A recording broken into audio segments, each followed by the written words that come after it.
In Køge Bay, we're faced with the situation that we have a highly dynamic coastal landscape. We have a lot of storm flooding, and we also have a lot of residents that live very close to the coast.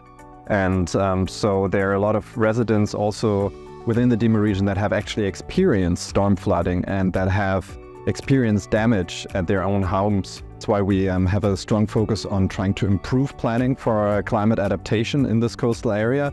And especially we want to focus on how we can become better at planning. So how we can communicate better with local residents, how we can involve them more, but also how we can actually reach out to socially vulnerable groups that are often overseen in climate adaptation planning. In the Køge Bay demo region, we work with the development of augmented reality solutions. And that's actually a potentially quite powerful tool that we can use in participatory planning processes. Because we can use AR to visualize climate risks. We can show how the water is coming if there is a storm flood, but we can also visualize things that are not there yet. So potential climate adaptation solutions. So we can use AR to maybe increase the acceptance for things that need to be built in the future. Another goal of our project that we make the AR solutions that we develop accessible to authorities in Denmark, to municipalities, but also the Danish Coastal Authority when they plan in the future.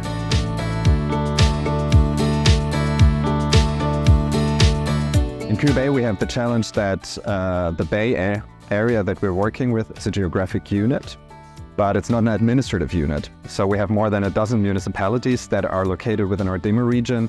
And then the demo region is also divided in two different administrative regions.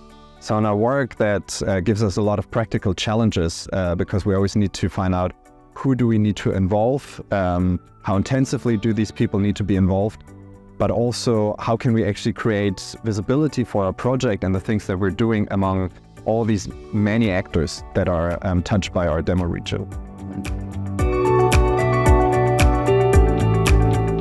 So we develop digital tools to improve communication about climate adaptation, and we work with AR solutions that can actually visualize in the landscape how solutions are going to look like. But we can actually also show how climate risks are going to look like.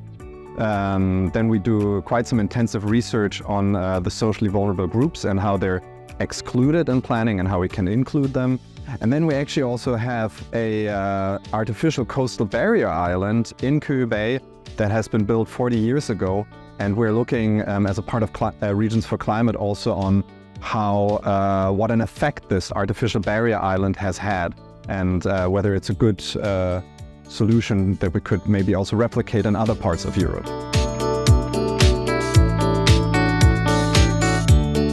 Well, in Køge Bay, we actually have Køge Bay Beach Park, which is an artificially created coastal landscape that for more than 40 years has now protected the local area from storm flooding. It's a good example to show how you can create nature-based climate adaptation solution that is actually, after a while, perceived by most local residents as just normal nature that has always been there.